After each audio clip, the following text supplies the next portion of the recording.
Media গসিপে আপনাদের স্বাগতম। নিত্য নতুন খবরাখবর পেতে আমাদের চ্যানেলটি এখনই সাবস্ক্রাইব করুন, সাথে বেল আইকনটি ক্লিক করতেও ভুলবেন না। দীর্ঘ 5 বছর পর আবারও চলচ্চিত্র প্রযোজনা করছেন শাকিব খান। ছবিটি পরিচালনা করছেন মালেক আফসারি। পাসওয়ার্ড শিরোনামের এই ছবিতে নায়িকা হিসাবে অভিনয় করবেন শবনম বুবলী। গত 26 ফেব্রুয়ারি থেকে ঢাকায় শুরু হয়েছে ছবির শুটিং। এর আগে 2014 সালে তিনি প্রথম প্রযোজনা করেন বদিউল আলম খোকন পরিচালিত হিরো দ্য সুপারস্টার ছবি। সেই ছবিতে নায়িকা হিসেবে অভিনয় করেছিলেন শাকিবের সাবেক স্ত্রী অপু বিশ্বাস। নতুন ছবিটি নিয়ে মালেক আফসারি বলেন, বিগত মাসের প্রথম সপ্তাহে আমরা ছবির শুটিং শুরু করার চিন্তা করেছিলাম, তবে কিছু কারণে পেছাতে হয়েছে।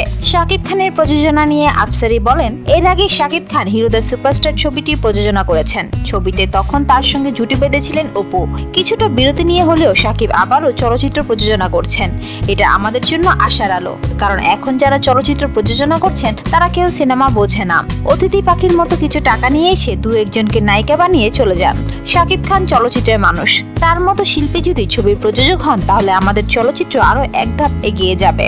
শাকিব খান এরই মধ্যে কাজী হায়াত পরিচালিত বীর শিরোনামের চলচ্চিত্র নির্মাণ করার ঘোষণা দিয়েছেন। পরিচালক কাজী হায়াত অসুস্থ থাকার কারণে দেশের বাইরে আছেন, তাই ছবির কাজ শুরু করা যায়নি। এই ছবিতেও শাকিব খান জুটি বেঁধেছেন নায়িকা শবনম বুবলীর সঙ্গে।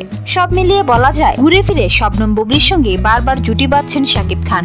শবনম বুবলীর হাত কিছুতেই ছাড়তে চাচ্ছেন না শাকিব। সুপ্রিয় দর্শক, নিত্য নতুন খবরাখবর পেতে চোখ রাখুন আমাদের চ্যানেলে। সাথে সাথে আমাদের চ্যানেলটি সাবস্ক্রাইব করুন এবং বেল বাটনটি ক্লিক করতেও ভুলবেন না। ধন্যবাদ।